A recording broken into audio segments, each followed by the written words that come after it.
Hello, my name is Barham Abu Dayyeh. I'm a consultant in gastroenterology and hepatology and the director of advanced endoscopy at the Mayo Clinic in Rochester. I have my colleague, Ms. Reem Matar, and we're going to discuss with you an article we published in Gastrointestinal Endoscopy about endoscopic fundoplication using the TIF device, or the Transoral incisionless fundoplication system, or the esophagus. Reem? Thank you, Dr. Abu Dayyeh. The first question is, why did you feel a need to do this study? Well, it's not really a study. It's a primer on endoscopic management of GERD with a focus on endoscopic fundoplication. Similar to any chronic disease, GERD is a spectrum, and right now there is a gap in the management of the spectrum between medical and surgical treatment. On one end of the spectrum, proton pump inhibitors are ubiquitous, everybody uses them. But fundamentally, gastroesophageal reflux disease is not an issue of, or it's not a hypersecretory state. That means you're not refluxing because you make too much acid. Fundamentally, you're refluxing because the barrier that prevents the reflux is not functioning well. And right now, modalities to treat the barriers include fundoplication surgery plus hiatal repair. However, these do have associated side effect profile, and they come with symptoms as dysphagia and gas bloat and failure to burp. And some people will require resumption of medical treatment down the line after these procedures.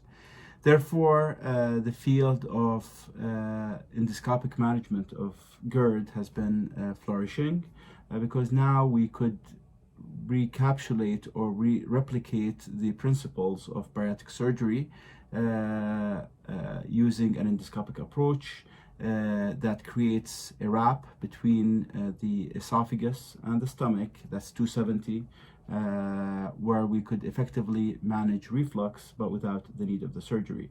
One point here, we're not just saying that these treatment options will replace medical treatments or surgical treatments. They're going to find their niche in the spectrum of GERD care.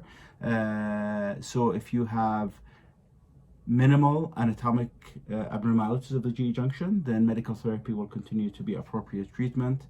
If now you're having early defect of the reflux barrier at the GE junction, what we refer to as Hill grades 2 and 3, you could get an endoscopic option. And if you have significant alteration to your anti-reflux barrier with a large hiatal hernia, then surgical repair of the hiatal hernia and the fundoplication options will continue to be the gold standard. Great, thank you. The second question is, what does your study add to the existing knowledge? Well, the study goes in details, both physiologically and practically, and patient selection and management of symptoms and follow-up needed about focusing on this endoscopic transoral incisionless fundoplication.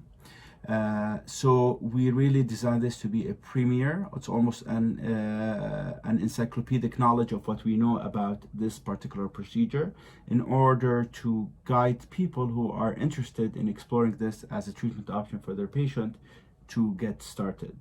Also, we discuss clear niche applications that are still under investigation for this technology. Especially now, POEM has been accepted as a standard of care for achalasia patients. But POEM has the problem with reflux, and from the data we gather, as 30 to 50% of patients who get POEM will have reflux. Some of this will be refractory to medications. So we discuss the role of this transoral incisionless fundoplication after POEM. We discuss the concomitant use of the TIF procedure with hiatal hernia repair for patients not wishing to undergo a full Nissen fundoplication because they're fearing symptoms of dysphagia or bloat that comes after that. And we discussed the role of TIF also after reaching CREM, after ablation of Barrett's esophagus, to decrease the burden of reflux disease in these situations. So really it's an interesting read. We kept it simple but also comprehensive. We did summarize all the available literature, and hopefully the readers of gastrointestinal endoscopy will enjoy it. Great. And lastly, what do you think should come next in this field? What's come next in this field is the randomized trial have focused on the role of TIF versus medical treatment, mostly for patients with typical symptoms such as regurgitation and GERD.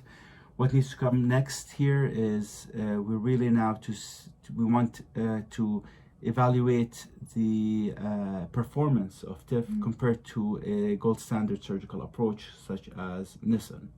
The idea here is we realize that anti-reflux procedure has two components. One is the repair of the hiatus and the other is the fundoplication.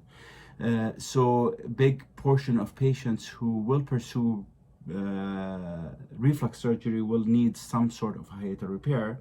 However, now if you do a concomitant hiatal repair with a TIF rather than a standard Nissen, are we having equivalent control of the reflux, but with the TIF offering less invasive approach as far as dysphagia, gas bloat? So would both approaches be equivalent but the TIF approach will be more tolerated for patients? I think that's going to be a topic of a randomized trial where patients will get a hiatal repair and then get randomized to either a TIF versus a Nissen, and with the idea that the primary outcome would be non-inferiority between as far as reflux control, and the secondary outcome would be incidence of adverse events including dysphagia and gas bloat and failure to burp and what have you.